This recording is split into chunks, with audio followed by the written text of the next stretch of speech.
kecil akan muncul dengan maksimal karena tempat keluarnya. Nah, bunyinya seperti apa? Bunyinya begini. Ha, hi, hu. Ha, hi, hu. Jadi karakternya itu bersih nafasnya dan berbisik. Ya, kayak kita bisik-bisik gitu.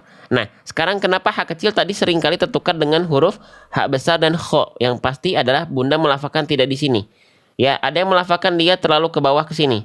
Kalau dia dilafalkan terlalu ke bawah di sini, ini tempat keluarnya huruf H besar atau makhrajnya huruf H besar. Ha, hi, hu itu di tenggorokan pangkal. Kalau Bunda telafalkan terlalu neken, terlalu keluar di sini titik tumpunya, maka ini tempat keluar huruf kho. Ya. Oke, tempat keluar huruf kho. Maka Bunda pastikan harus di tengah-tengah antara H besar dan kho. Gitu.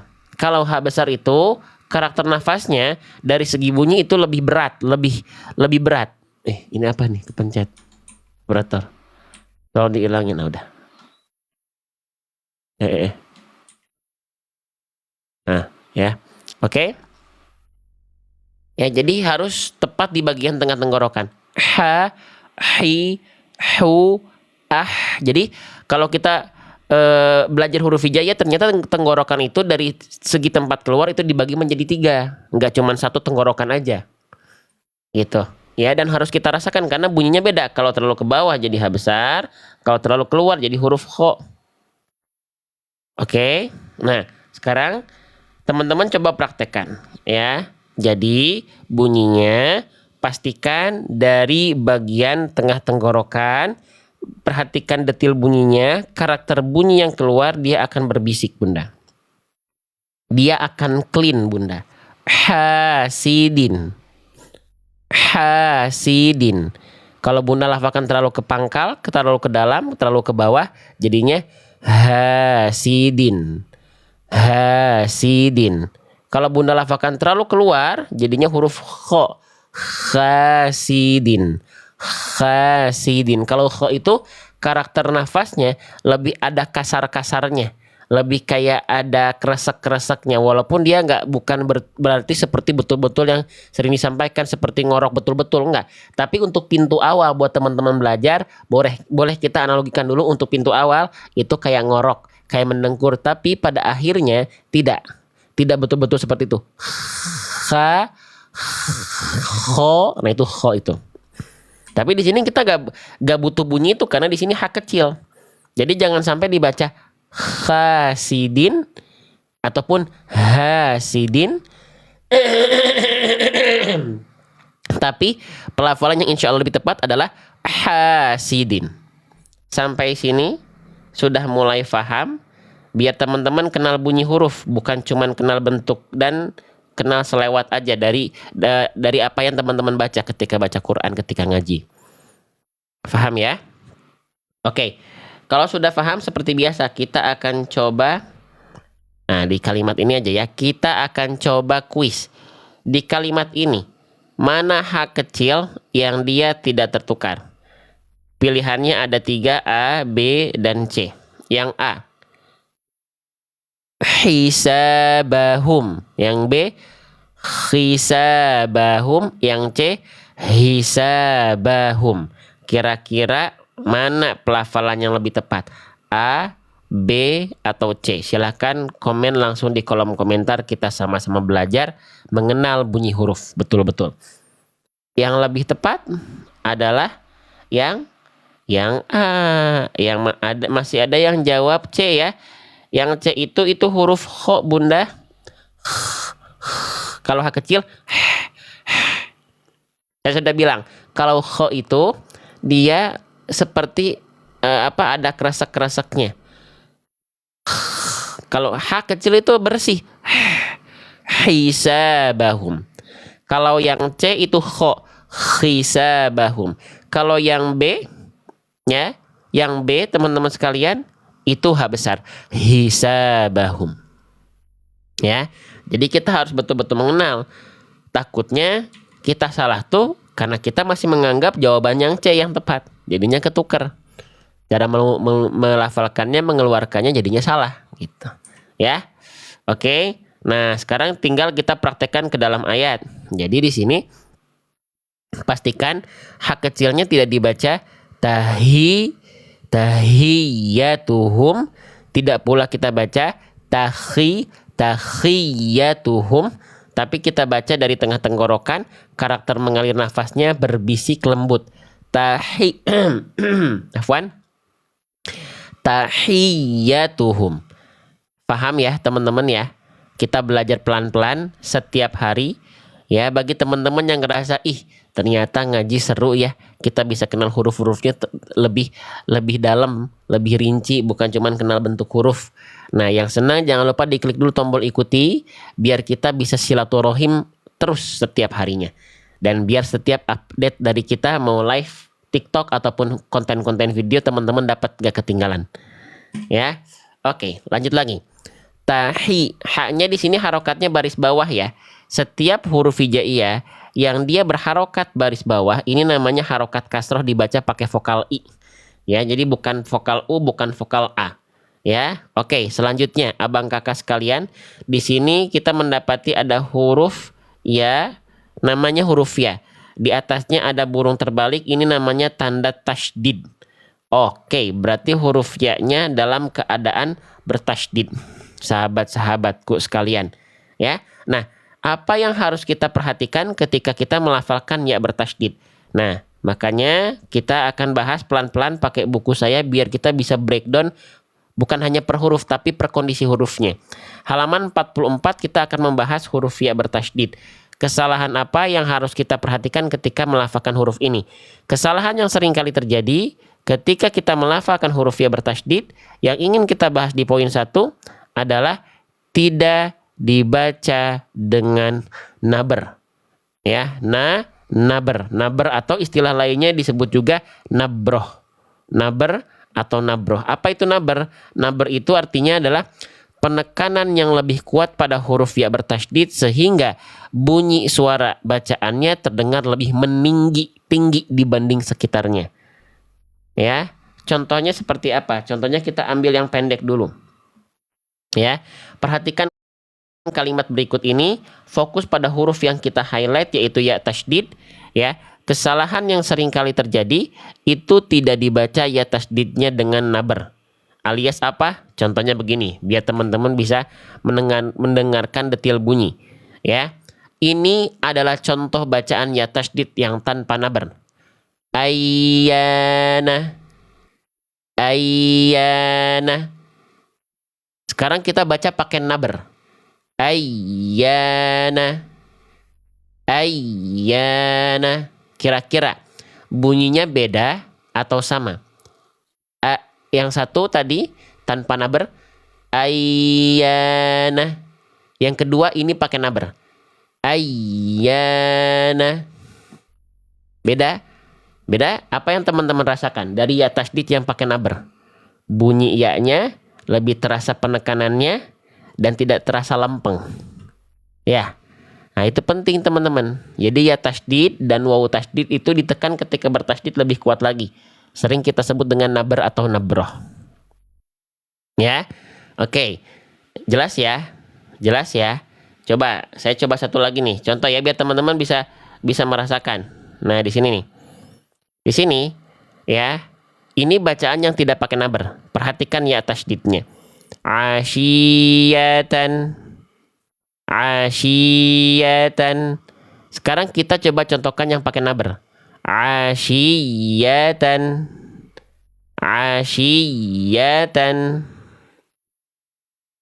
Beda ya.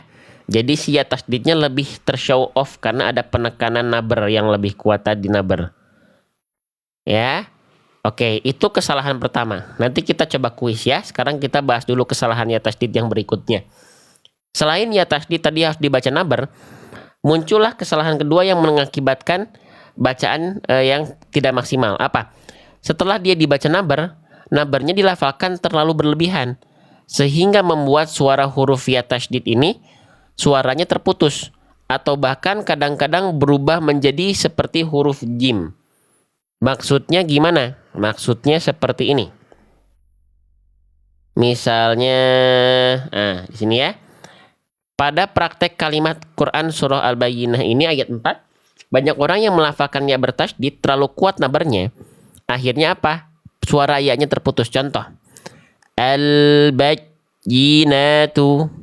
Al-bayyinatu. Jadi kayak ada jeda bayyinatu. Ini sering kali terjadi di Quran surah Ar-Rahman. Fabi ayyi ala'i rabbikuma tukadziban. Itu ya tasdidnya tak boleh dibaca macam tuh. Kenapa ndak boleh? Nah, kita harus kenal sekali lagi dengan sifat-sifat huruf. Gak harus hafal istilah, tapi pahami konsep. Salah satu sifat dari huruf ya, dari segi suara ada di poin 2. Nama sifatnya adalah rokhawah. Rokhawah ini artinya mengalir suara. Nah, maka dari itu alasannya kenapa hurufnya tidak boleh terputus, karena dia sifatnya mengalir suara. Paham sampai sini? Makanya ketika praktek sekali lagi dia harus mengalir tetap walaupun ditekan dengan naber. Ya. Al-bayyi itu tetap neken tapi tetap ngalir suaranya. Al-bayyi, jangan sampai al-bayyinatu. Paham sampai sini? Yang sudah mulai paham boleh komen paham di kolom komentar biar kita siapkan untuk kuisnya. Paham ya? Oke. Sekarang kita coba praktekkan di kalimat ini. Mana bacaan yang lebih tepat? Pilihan A, pilihan B, pilihan C. Fokus pada huruf yang tadi kita sudah bahas, yang di highlight itu ya tasydid. Ya, yang A. Ya, yang A. Illiyina. Yang B, illiyina. Yang C, illiyina. Mana ya tasydid yang lebih oke?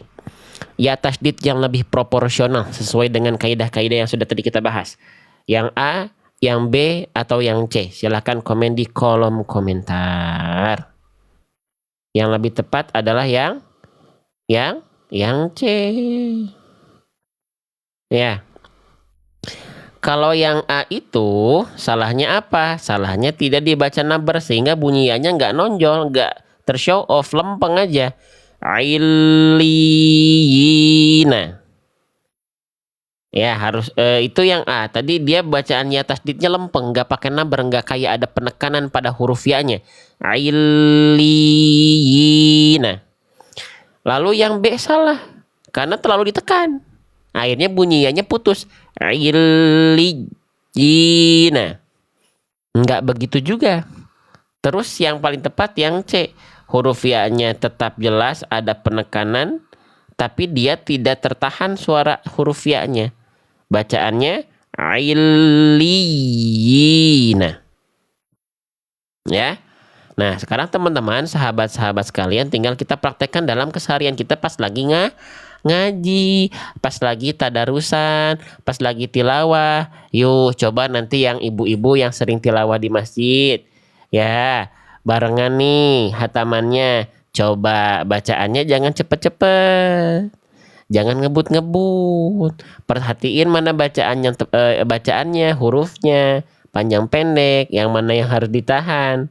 Ya, jangan semuanya dilibas, ya. Oke. Nah, maka di sini jangan sampai dibaca tahiyyatuhum, enggak begitu, ataupun tahiyyatuhum. Tapi yang tepat adalah tahiyyatuhum. Paham sampai sini? Pelan-pelan aja ya. Kita bahas, kita bunyikan bunyi setiap huruf-hurufnya.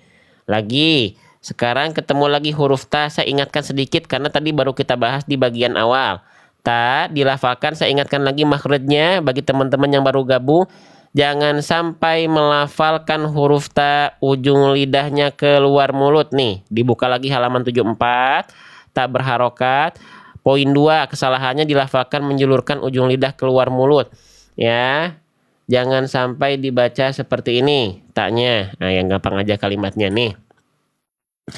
Wata. Huruf ta, huruf ta tidak dilafalkan seperti ini. Tatitubat. Tidak. Tidak begini. Ta. Tapi gimana? Kita ingatkan lagi Bunda. Perhatikan tempat keluar huruf ta dari ujung lidah menyentuh ke ke pangkal gigi seri atas. Tidak keluar mulut ya Bun. Seperti ini ya. Lihat titik berwarna hitam di sini. Ya, ujung lidah ke pangkal gigi seri atas. Jadi kita ingatkan lagi, tidak begini.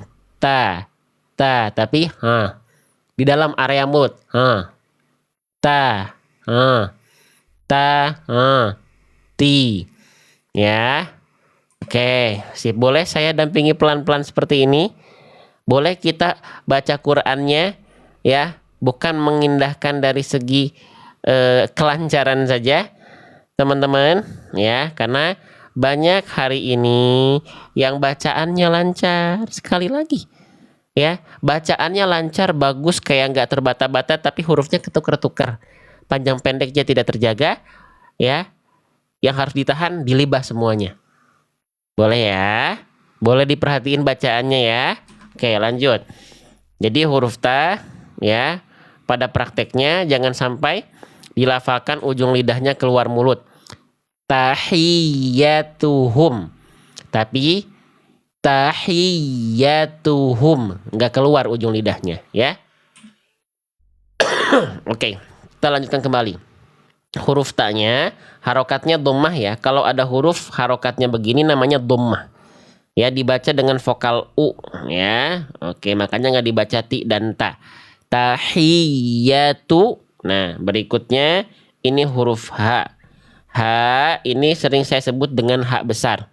Siapa yang masih menganggap h besar ini dilafalkan dari dada? Ya, ada ini h besar ya, bahkan ada yang bilang h dada. Oke, teman-teman, ini bentuk tunggalnya kan begini ya. Nih ya, H. Nah, ini ya, H. Ya. Oke, H besar ini ketika berharokat ada di halaman 6 di buku saya. Kesalahannya seringkali terjadi, pastikan H besar keluar dari pangkal tenggorokan, bukan dari tetot, dari dada. Ya, jadi huruf H ini makhrajnya dari tenggorokan paling bawah, atau sering kita sebut dengan tenggorokan pangkal. Aqsal halqi, memiliki sifat mengalir nafas dengan karakter biasa ya, atau karakter biasa yang lebih berat dibanding H kecil. Ha, hi, hu. Nah, tahu nggak titik tekanan H itu makhrajnya bukan dari dada, tapi dari pangkal tenggorokan. Kalau tadi sempat kita bahas H kecil dilafalkan dari tengah tenggorokan. Nah, kalau H besar itu di tenggorokan yang paling bawah, tenggorokan yang paling dalam. Ya, jadi cukup rasakan ditekan keluar dari tenggorokan paling pangkal, bukan dari dada. Karena kalau teman-teman lafalkan H besar terlalu ditekan dari dada, nafas teman-teman akan boros dan gampang capek. Betul nggak? Karena boros nafas yang keluar, padahal cukup ditekan dari pangkal tenggorokan. Ha, hi, hu. Tidak berlebihan menjadi ha, hi, hu. Tidak. Ya, dari pangkal tenggorokan saja. Oke, nah jadi dijelaskan haknya ya, dari pangkat tenggorokan. Nah, tahiyyatuhum, hu-nya jelaskan. Karena salah satu kesalahan berikutnya dari H besar itu teman-teman apa? Nih, lihat poin 2. H berharokat adalah seringkali dibaca tidak jelas aliran suara dan aliran nafasnya. Ya, oke, contohnya gimana? Contohnya begini, di kalimat ini ada H besar. Banyak orang melafalkan H besarnya itu, nafas dan suaranya tidak jelas keberadaannya. Contoh, jahannama wa syaidin. Nah, itu nggak jelas semua tuh. Alal huda. Harusnya jelaskan nafas dan suaranya. Alal huda wa syahidin.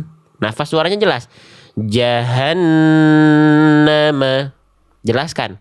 Kenapa harus jelas ngalir suara ngalir nafas? Karena H besar punya sifat. Sifat apa? Lihat poin 1 dan 2. Ada hams dan rokhwah. Mengalir suara, mengalir nafas. Mengalir, bukan sedikit mengalir. Jadi harus jelas. Ya. Nah, kesalahan poin 2 pada hak besar berharokat ini sering dibaca tidak jelas disebut dengan khofa. Khofa itu apa? Samar. Jangan samar hak besarnya. Jelaskan hak besarnya. Teman-teman, paham sampai sini? Ada yang senang belajar pelan-pelan seperti ini nggak? Jadi bunyi hurufnya teman-teman saya upayakan teman-teman lebih kenal. Bukan cuman fokus pada hukum tajwid, ya, ikhfa, idgham, izhar, tapi huruf tetap ketukar-tukar. Sedangkan esensi paling penting dalam membaca Quran itu satuan terkecilnya apa? Atau kita bahas intiselnya apa? Huruf kalau dari segi bacaan. Intiselnya kacau, kesananya kacau, Bunda. Ya, kacau dalam arti tidak termaksimalkan oleh kita, padahal kita bisa pelajari, bisa kita kenali, Bunda. Ya. Oke, jadi di sini ya, jangan sampai dibaca tahiyyatuhum, tapi tahiyyatuhum. Hu-nya jelas. Hu-nya jelas, ya. Oke, lanjut lagi teman-teman. Nah, selanjutnya di sini ya, kalau teman-teman ngerasa seneng, ngerasa bahagia, ternyata belajar ngaji itu bisa pelan-pelan ya. Kadang-kadang cepet tuh teman-teman nggak bisa ngikutin. Kenapa? Karena kecepetan bahasanya belum juga mencerna, udah pindah bahasan gitu. Ya.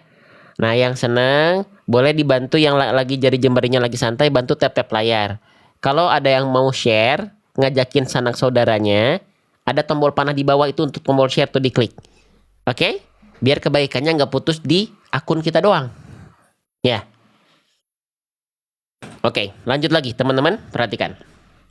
Ya. Di sini ada huruf apa? Ini namanya adalah huruf mim. Mimnya di atasnya ada tanda petik. Ini namanya adalah tanda sakinah atau tanda sukun. Mim ketika sukun atau kalau di kita sering disebut dengan tanda mati. Mim mati. Huruf-huruf yang dalam keadaan mati berarti tidak dibaca hidup. Hidup itu kalau bunyinya vokal a, i, u, mamimu. Berarti dia nggak dibaca mamimu. Tapi dia dibaca mati dalam keadaan konsonan. Konsonan mim adalah apa? Maka dibacanya ada hu di sini ditambah Tidak dibaca huma, humi, humu. Tapi hu tambah jadinya hum. Paham? Jelas? Semoga dengan bahasan seperti ini yang baru belajar banget teman-teman nggak minder. Karena belajar baca Quran itu bisa pelan-pelan kok. Teman-teman nggak harus yang masih ikro 1, ikro 2 jangan takut untuk buka Quran. Ada nggak teman-teman yang di sini kalau misalnya pakai ikro 1, ikro 2 atau metode yang lain belum selesai dengan metode itu nggak boleh buka Quran atau disarankan tidak buka Quran. Kalau saya justru sebaliknya, tetap baca Quran, tetap buka Quran, tapi lafalkan sesuai kemampuan. Buka, nggak apa-apa. Ya, jadi jangan sampai saya tapi masih ikro 1, ikro 2, tapi jadi nggak buka Quran, buka aja. Nggak apa-apa, sesuai kemampuan, ya. Karena belajar langsung ke Quran dengan metode pelan-pelan mengenal huruf pun bisa insya Allah. Asalkan sabar, ya. Gitu. Oke, ini mim sukun dibaca Mim sukun ketemu huruf ya. Nih, ini namanya huruf ya. Teman-teman tahu nggak pertemuan antara mim sukun dengan huruf ya? Baru di sini ada konsekuensi hukum tajwid. Yang tahu boleh komen apa nama hukum tajwidnya. Mim sukun ketemu huruf ya, kira-kira muncul hukum tajwid apa ya? Nah, pada pinter, Masya Allah. Pada aktif juga, seneng deh kalau pada aktif begini. Ya jadi gak kayak rumah sepi gitu. Aktif penontonnya, ya. Nama hukum tajwidnya adalah izhar syafawi. Ya. Oke. Gimana itu cara melafalkan dan apa aja kesalahan yang harus kita hindari ketika kita membaca izhar syafawi? Mau nggak kita pelajari? Yang pengen dipelajari boleh komen mau. Ya, kita bahas kesalahannya, apa yang harus kita hindari. Ya, mau ya? Oke, berarti kalau menemukan bahasan diawali dengan mim sukun, Bunda tinggal buka di buku yang sudah punya buku saya, buka halaman mim sukun, halaman 116, pada hukum tajwidnya izhar syafawi. Secara rumus izhar syafawi itu apa? Mim sukun berjumpa dengan seluruh huruf, kecuali mim dan ba. Ya, mim dan ba. Karena nanti mim sukun ketemu mim, mim sukun ketemu ba, hukum tajwidnya beda nih. Kalau mim sukun ketemu mim, hukum tajwidnya ini. Tuh, idgham mimi. Kalau mim sukun ketemu ba, hukum tajwidnya ini, ikhfa syafawi. Gitu, ya. Jadi selain mim dan ba itu idhar syafawi. Tadi ketemu huruf ya, berarti selain mim dan ba kan berarti terpenuhi. Betul. Dia adalah hukum tajwid namanya idhar syafawi. Gitu. Ya. Oke, cara melafalkannya gimana? Dibaca jelas huruf mimnya. Kenapa disebut dengan syafawi? Syafawi itu diambil dari kata syafatain, artinya bibir. Makhraj mim itu makhrajnya dari bibir. Dibaca jelas dari bibir. Gitu, ya. Oke. Nah, sekarang kita bahas kesalahannya. Kenapa harus mengenal bunyi salah dan mengenal kesalahan biar tidak salah? Ya, kita belajar agama secara umum mengenal kesalahan kan biar nggak salah. Contoh riba itu tidak boleh. Kita kenali riba yang nggak transaksi yang nggak boleh seperti apa biar kita tidak melakukan misalnya contoh riba, ya gharar dan segala macam. Betul? Sama kayak baca Quran, kenali kesalahannya. Ya. Mim sukun ketika idhar syafawi kesalahannya sering kali terjadi. Poin 1, memantulkan suara huruf mim. Ya, kita bahas poin 1 dulu. Memantulkan tuh gimana? Gini. Misalnya, nah di kalimat ini ada pertemuan mim sukun ketemu huruf ain. Itu adalah idhar syafawi. Kesalahan yang sering kali terjadi ketika melafalkan idhar syafawi di sini apa? Memantulkan huruf mim. Contohnya gimana? Contohnya saya baca dulu ya. Idhum 'alaiha. Kerasa nggak bunyi mimnya itu tidak clear tapi ada me di ujungnya. Idhum 'alaiha. Ya. Nah, itu jangan sampai idhum 'alaiha. Itu enggak boleh. Kenapa tidak boleh? Nah, harus kita kenali sifat. Karena huruf mim punya sifat. Seluruh huruf hijaiyah punya sifat. Sifat dari huruf mim ada 5. Nih, sifat-sifatnya. Dari poin 1 sampai dengan 5, memantul itu nama istilahnya apa? Kolkolah. Ada nggak sifat kolkolah di sini? Ternyata tidak ada. Berarti dia nggak boleh mantul karena nggak punya sifat mantul. Gitu. Maka dibacanya gimana? Dan kenapa bisa mantul? Kenapa bisa mantul? Karena nih kita detilkan. Bunyi mim bisa mantul karena mulut kita keburu lepas. Contoh, saya baca dengan lambat. Idhum 'alaiha. Idhum. Nah, ini jangan lepas dulu sampai emnya beres. Sesuaikan dengan tempo baca. Baru ketika sesaat kita akan melafalkan huruf setelah mim sukun baru lepas. Idhum 'alaiha. Idhum 'alaiha. Ya, jangan sampai makhraj huruf mimnya belum beres, belum tunai, belum tuntas, bunda udah lepas makhrajnya. Jadilah ada bunyi me di situ. Paham sampai sini? Jelas sampai sini? Ya. Nah, jelas ya. Oke, itu kesalahan pertama. Jangan sampai mim sukun mantul. Kesalahan berikutnya apa? Ketika mim sukun pada hukum tajwid idhar syafawi. Apa? Poin 2, memutuskan suara huruf mim. Kenapa bisa putus? Karena takut mantul. Betul nggak? Ada nggak di antara teman-teman ya yang akhirnya aduh takut mantul nih huruf mimnya. Ya udah saya putus aja deh bunyinya diberhentiin. Contoh. Idhum 'alaiha.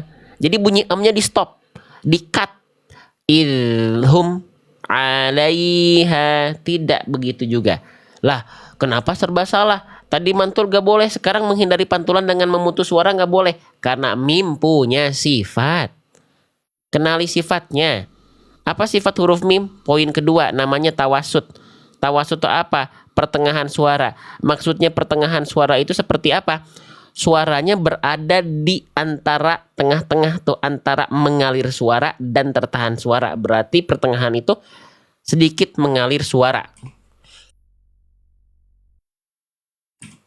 Makanya huruf mimnya di sini itu tidak boleh putus. Jadi apa? Alirkan sedikit suaranya tanpa memutus huruf mim, tapi tetap tidak memantul. Contoh, idhum 'alaiha. idhum 'alaiha. Amnya ngalir sedikit. Idhum 'alaiha. Bukan juga mengalir deras ya. Idhum 'alaiha. Enggak. Sedikit mengalir aja. Ya. Nah, itu dua kesalahan yang memang sering kali terjadi ketika kita melafalkan mim sukun pada hukum tajwid idhar syafawi. Kita ulas sedikit apa? Jangan memantulkan suara dari huruf mim sukun, tapi juga jangan memutuskan suara dari em. Sok, sampai sini sudah mulai paham atau tidak? Kita belajarnya seperti ini setiap hari, pelan-pelan, step by step. Yang mulai paham boleh komen paham. Nggak akan langsung cepet-cepet pindah bahasan, Bunda. Tenang aja. Jadi Bunda bisa memproses dulu tuh yang dibahas. Nggak ujuk-ujuk pindah. Belum selesai udah pindah bahasan. Paham? Paham? Baik. Kalau sudah mulai paham, saatnya kita kuis. Kuisnya di mana? Langsung aja deh ke ayat ya. Kita praktekkan. Nah, di sini kan mim sukun ketemu ya nih. Kita udah latihan. Kita contohin bunyi salah. Kita contohin bunyi yang insya Allah tepat. Tinggal kita pembuktian. Kita udah betul-betul paham atau belum? Ya, oke. Mana idhar syafawi? Ya, mana mim sukun pada idhar syafawi yang lebih tepat di sini? Ya, A, B, atau C? Ada 3 pelafalan yang saya akan contohkan. Oke, yang A. Tahiyyatuhum yauma. Yang B, tahiyyatuhum yauma. Yang C, tahiyyatuhum yauma. Kira-kira mana yang lebih tepat di sini? Nah, boleh silakan di komen di kolom komentar. Ya, yang A, yang B, yang C. Tuh, lihat di kolom komentar. Udah pada jawab dan jawabannya dominan tepat yang B ya. Nih, lihat di sini nih. Terbanyak dikirim yang B tuh ya tulisannya. Barakallahu fikum, berarti teman-teman sudah kenal apa yang dibaca gitu ya. Gimana yang nggak boleh. Yang A salahnya kenapa? Yang A salahnya kenapa? Yang A salahnya dibaca ada memantulnya ya. Tahiyyatuhum ya. Nah, yang C salah karena terhenti bunyi em-nya. Tahiyyatuhum ya. Nah, terputus. Itu pun tak boleh ya. Oke. Paham ya? Sampai sini kita dampingi pelan-pelan begini boleh ya. Sok, sebelum lanjut, yang ngerasa seru nih belajar baca Quran, dimulai dengan mengenal huruf. Jangan lupa biar silaturahim kita lanjut, teman-teman bisa ngikutin kita setiap hari secara free seperti ini, gratis, nggak perlu bayar, tinggal siapin kuota aja ya. Tinggal klik tombol ikuti warna merah nih, follow dulu biar silaturahim kita lanjut. Oke, kalau sudah, bantu untuk share. Kalau teman-teman pengen kebaikan ini, teman-teman bagikan lagi kepada sahabat-sahabat yang lain. Share-nya tinggal klik tombol di pojok kanan bawah ada tanda panah. Siap ya? Terima kasih, barakallahu fikum. Kita lanjutkan. Oke. Tahiyyatuhum ya. Nah, gitu ya. Oke, selanjutnya di sini huruf ya mudah saja. Huruf ya nggak usah terlalu kita bahas panjang lebar. Karena dibahas dengan simpel pun mudah. Yaitu hurufnya dilafalkan sebagaimana kita bilang ayam. Ya, sebagaimana kita melafalkan huruf Y pada abjad alfabet. Oke, nah ini huruf ya teman-teman sekalian ya, harokatnya fathah tetap dibaca ya juga. Nah ini yang saya ingin bahas, ini huruf waw namanya. Wawunya di atasnya ada tanda petik, namanya tanda sukun atau tanda sakinah atau bahasa kitanya tanda mati. Kalau ada waw sukun sebelumnya didahului oleh huruf berharokat fathah, maka waw sukun ini akan muncul sifat. Nah, sifat ini muncul ketika wawunya dalam keadaan sukun yang didahului fathah. Apa nama sifatnya? Nama sifatnya adalah lin ya atau layyin. Oke. Afwan. Ya, lin atau layyin. Lin itu artinya lembut, layyin itu artinya lunak. Ya. Nah, apa yang harus teman-teman perhatikan ketika wawu sukunnya dalam keadaan lin? Ketika sifat linnya muncul. Apa kira-kira? Nah, buka halaman wawu sukun, halaman 108 di buku saya. Kita bahas izin poin 1, poin 2. Poin 1 juga deh. Wawu sukun itu seringkali dibaca kesalahannya tidak memonyongkan atau tidak memajukan bibir. Tidak memuncungkan mulut. Kenapa harus muncung? Karena huruf wawu punya makhraj. Karena huruf wawu punya tempat keluar, punya cara keluar. Ya. Seperti apa? Dari kedua bibir dengan posisi maju seperti pengucapan huruf U begini. Tuh. Semuanya sudah kita detilkan, kita contohkan, ada live-nya ya. Itu ada gambarnya, ada bukunya. Nih, tuh. Monyong begini Bunda, ya.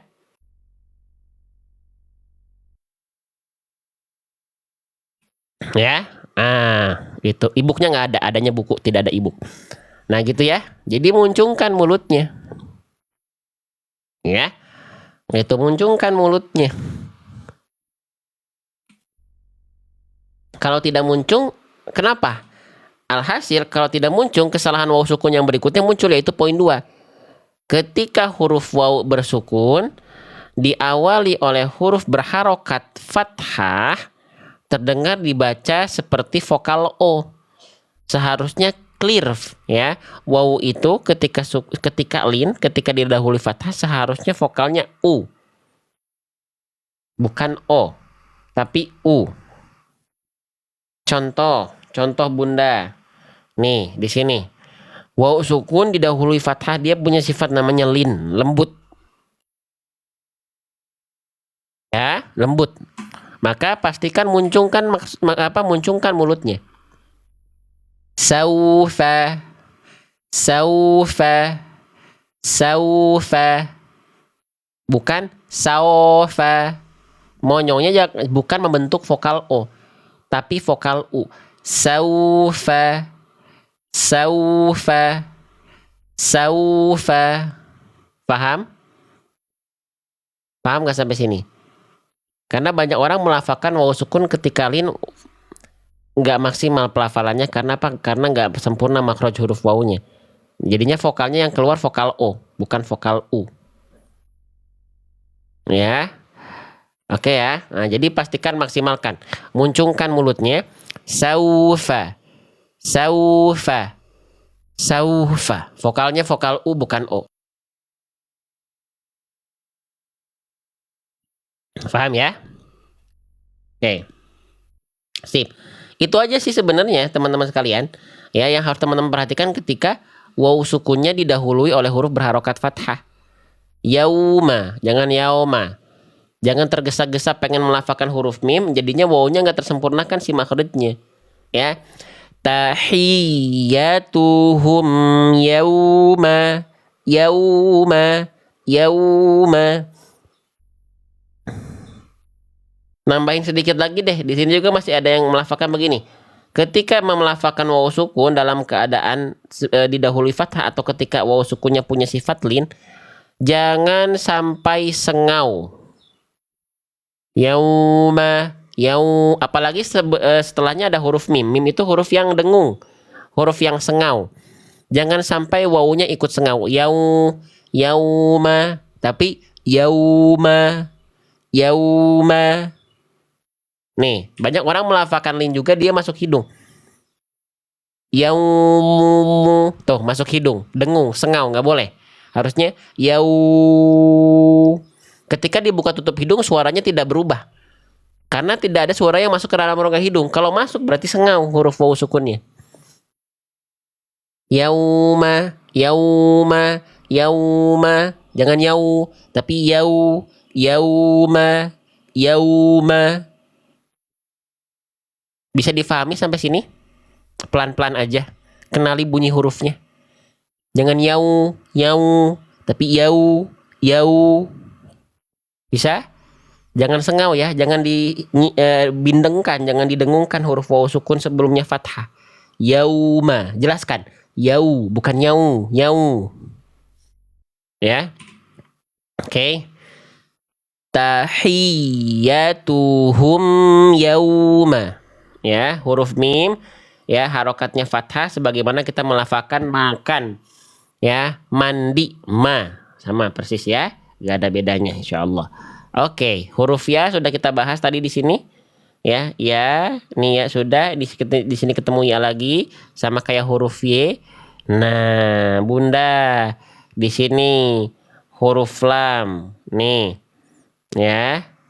Ini namanya huruf lam. Lamnya di atasnya ada tanda petik. Ini disebut dengan tanda sakinah atau tanda sukun. Nah, huruf lam dalam kondisi sukun atau sakinah atau dalam kondisi mati, tahu nggak kesalahan yang sangat populer ketika kita melafalkan lam sukun? Ada yang tahu? Ada yang tahu teman-teman? Nih, ya, saya izin bahas, ya. Lam sukun kita bahas deh kesalahan-kesalahannya, ya. Kesalahan yang sering kali terjadi, yang populer, teman-teman udah jawab itu nanti ada di poin kedua tuh. Ya, tapi kita bahas poin ke satu dulu. Perhatikan. Kesalahannya sering kali terjadi ketika melafalkan huruf lam, khususnya ketika dia dalam keadaan bersukun adalah dilafalkan betul-betul seperti huruf L pada abjad alfabet. Padahal belum tentu L alfabet kita sama dengan kaidah makhraj lam. Ya, lam itu teman-teman tidak cukup dilafalkan hanya menyentuhkan ujung lidah ke langit-langit. Al, al, al. Tidak. Ya, tapi huruf lam itu dilafalkan seperti apa? Nah, kita baca dulu ya. Makhraj huruf lam itu, tempat keluar huruf lam itu dilafalkan dari tepi lidah bagian depan yang kiri dan tepi lidah depan yang kanan sampai menyisir sampai ke ujung lidah. Disentuhkan ke langit-langit bagian depan. Aduh bang, kalau cuma lihat teks nggak kebayang. Nah, huruf lam juga di sini, kalau cuma lihat nampak samping sebenarnya kurang termaksimalkan. Makanya saya izin bantu di live ini biar teman-teman yang sudah sebentar ya. Nah, bentar. Oke, ya. Itu bisa lebih termudahkan. Gini-gini. Mana ya? Ya, saya harus siapin dulu sebentar, Bunda. Ya, pengen tahu nggak lam itu dilafalkan sebenarnya seperti apa? Boleh komen mau ya, yang mau ya. Saya sambil siapin dulu.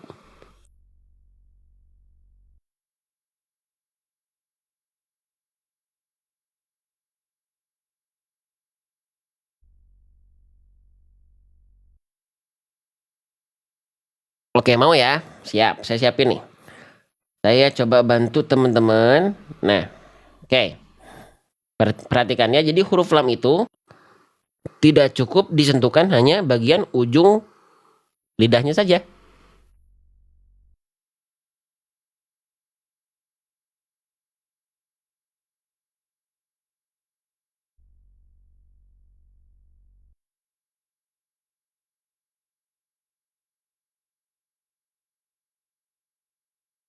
Jadi nggak cukup hanya bagian ujung lidahnya saja. Yang ini doang nih. Nggak cukup. Tapi harus dari sini. Tepi lidah bagian depan tuh ini. Nih ya, ini tepi lidah depan yang kiri menyusut sampai ke ujung lidah dan tepi lidah sebagian kanan menyusut sampai ke ujung lidah. Paham nggak? Jadi bukan cuman begini. Al, Allah, tapi al. Allah, Allah, Allah, Allah, bukan Allah. Jadi bukan si ujung lidahnya doang.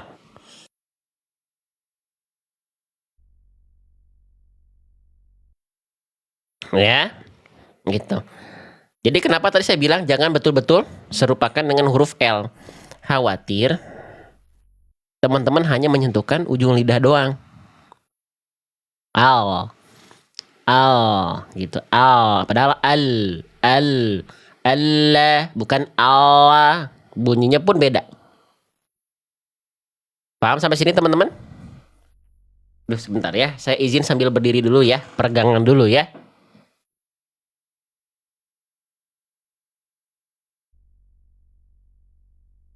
Tapi dibantu tap-tap layarnya, silakan.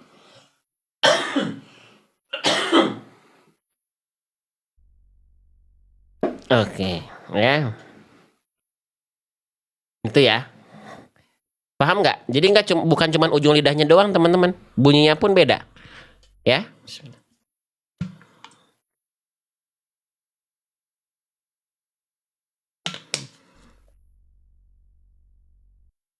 Ya. Jadi nggak cukup cuman ujung lidahnya doang.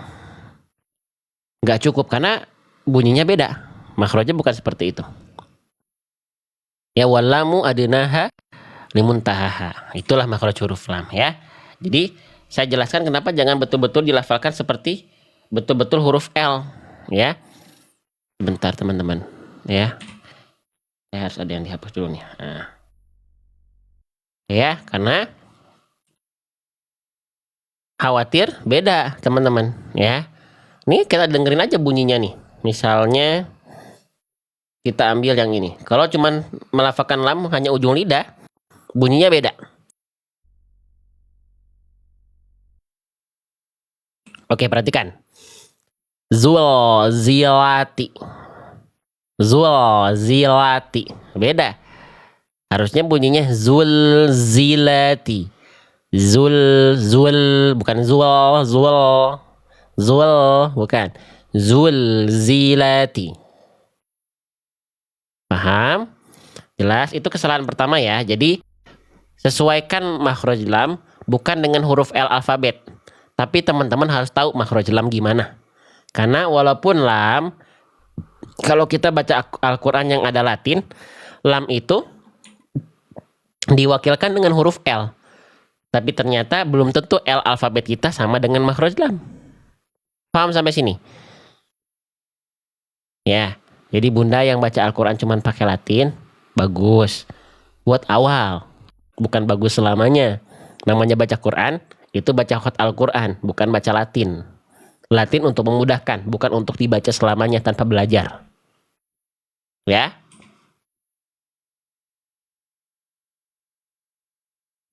Allahu Akbar. Ya. Sip, lanjut lagi ya. Lanjut lagi ya. Nah, lam sukun, kesalahannya seringkali terjadi berikutnya adalah poin 2. Seringkali dibaca dengan memantulkan suara. Nah, ini yang paling populer.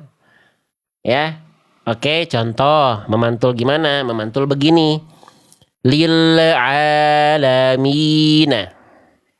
Lil alamina. Jadi ada bunyi le di ujung pelafalan l. Ingat, emang huruf lam punya sifat qalqalah? Kayaknya enggak deh. Nih, coba dilihat lagi sifat huruf lam. Lam itu punya 6 sifat. Dari poin 1 sampai dengan 6 tidak ada sifat yang namanya qalqalah, memantul. Ya, jadi jangan sampai dipantulkan. Ya. Jangan sampai dipantulkan. Lil. Ya. Lil alamina. Lil bukan lil Lihat detailnya ya. Jangan dulu dilepas huruf lamnya. Dialirkan dulu sedikit. Kan lam itu punya sifat tawasud. Jadi tawasud itu artinya mengalir sedikit suara. Ya. Lil alamina. Lil alamina. Ya. Paham sampai sini teman-teman? Yang sudah mulai paham boleh komen paham. Nih ada Bunda Esah nanya, kalau mau bukunya harus beli di mana ya Ustadz? Di sini, tapi nanti ketika sesi order. Sekarang sesinya belajar. Ada Bunda Esah di sini, Bunda Aisyah ya.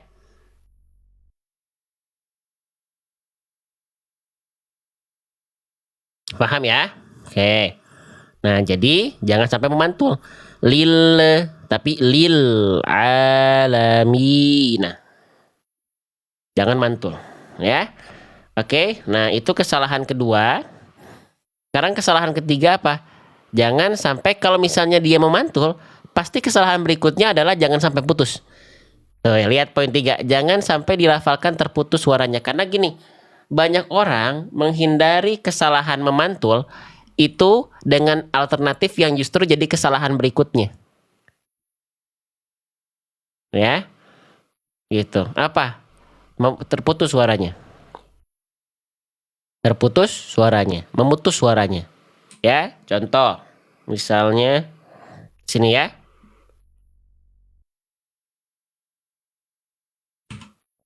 Contoh begini. Amhil hum. Nah, itu bunyi lamnya diputus tuh. Nah, harusnya nggak boleh diputus bunyi lamnya. Karena lam nggak punya sifat putus. Sifat suara huruf lam tadi apa? Saya ingetin lagi. Sok, biar kenal sama sifat huruf. Biar kenal sama huruf yang dibaca tuh gimana. Ya. Bukan cuman kenal bentuk. Nih, lam punya sifat namanya tawasud di poin kedua. Tawasud itu artinya suaranya sedikit mengalir. Suaranya sedikit mengalir, pertengahan suaranya. Ustadz, saya udah beli buku tapi tidak bisa masuk kode QR-nya. Kita buktikan nanti Bunda Sulas. Bunda Sulas caranya salah. Kalau Bunda nggak ngerti caranya, ikuti di sampai ujung live kita. Ya, kalau masih bingung tanya ke anaknya atau ke cucunya. Ya, kita buktikan nanti. Kita lagi belajar dulu. Ya, gitu. Bunda salah cara pakai itu, Bun. Oke. Nah, tawasud itu artinya pertengahan suara. Jadi pertengahan suara itu suaranya berada di tengah-tengah antara mengalir dan tertahan. Jadi sedikit mengalir suara.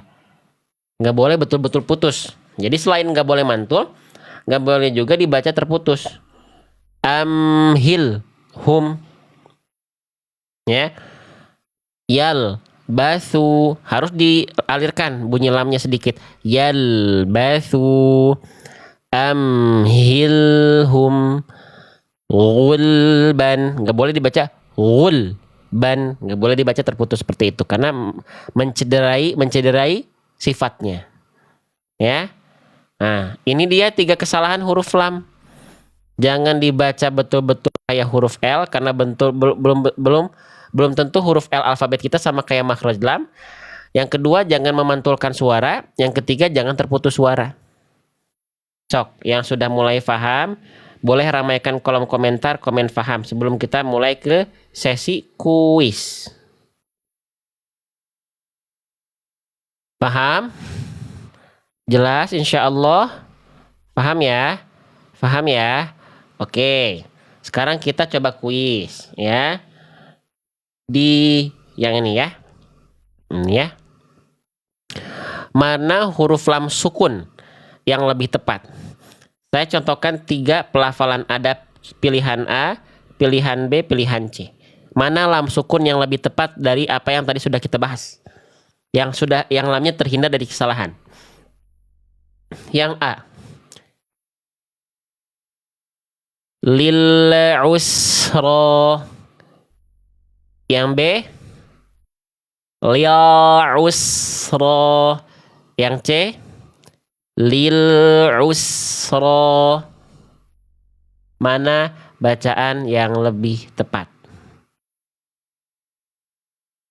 Yang A, yang B, yang C. Kita lihat jawaban teman-teman ya di kolom komentar. Widih, Masya Allah, lihat di sini. Yang jawab C terbanyak dikirim pada jawabnya C nih. Luar biasa nih teman-teman ya. Masya Allah ya. Paham? Terdengar bedanya? Teman-teman berarti sudah mulai kenal. Bisa jadi selama ini teman-teman baca ngejar lancar kan, tapi nggak kenal dengan huruf yang dibaca bunyinya gimana. Nggak betul-betul kenal selama ini. Ya, jadi yang baca Quran itu yang dikejar mission objektif awal bukan lancar dulu Bunda, tapi benar dulu. Ya. Cara masuk ke kode QR-nya Ustaz Bunda Sulas sedang kita bisa lihat ya, kita lagi belajar dulu ya. Bukan lagi sesi kode QR Bunda. Nanti ada waktunya. Belajar dulu boleh? Ya. Sip. Ya. Nih ya, ada yang komen juga nih, Masya Allah. Apa nih katanya nih? Ya. Apa nih? Nih kata Bang siapa nih? Bang Arijaya. Ustadz, saya nyimak aja ya. Saya suka sekali cara ngajar tajwidnya mudah-mudahan banyak yang ikut ngaji. Amin. Sama-sama kita belajar ya. Pelan-pelan. Step by step. Ya. Sip, lanjut lagi teman-teman ya. Jadi yang betul adalah yang C ya. Oke, yang A salah kenapa tadi? Yang C kan lil usra. Yang A salah kenapa? Yang A salah karena memantul. Ya, lil usra. Yang B salah kenapa?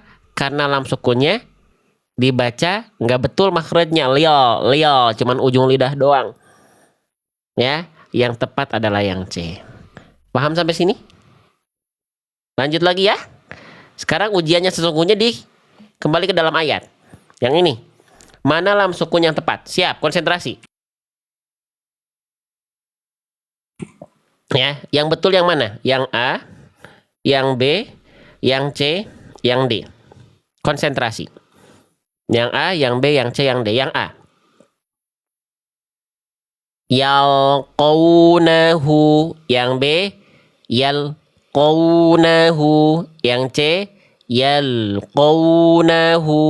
Yang D, yalqawnahu. Mana bacaan lam sukun yang lebih tepat di antara 4 pilihan tadi dari A sampai D? Widih, Masya Allah, pada pinter gini. Lihat, terbanyak dikirim ini pada jawab D, E, C nih. Kenapa bisa pada keren begini jawabannya? Teman-teman gak kerjasama kan ya? Kalau kerjasama, kertas ujiannya saya robek ya. Wah ya, dihukum ceritanya. Ya, betul ya. Yang C ya. Yang A, yang B, yang D emang salahnya apa? Sok komen di kolom komentar langsung. Ya, disimpulkan. Yang A salahnya kenapa? Yang B salahnya kenapa? Yang D salahnya kenapa? Silahkan.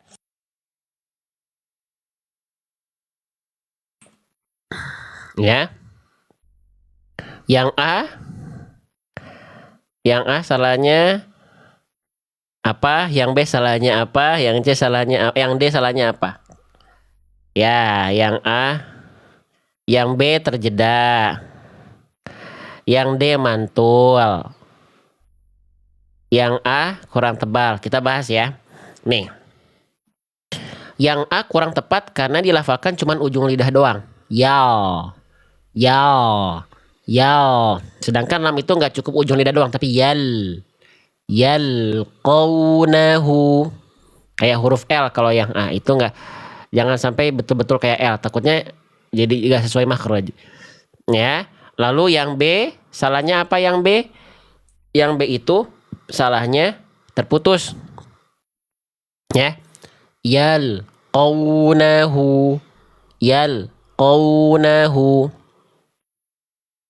Ya, yang D salah karena memantul, yalqawnahu.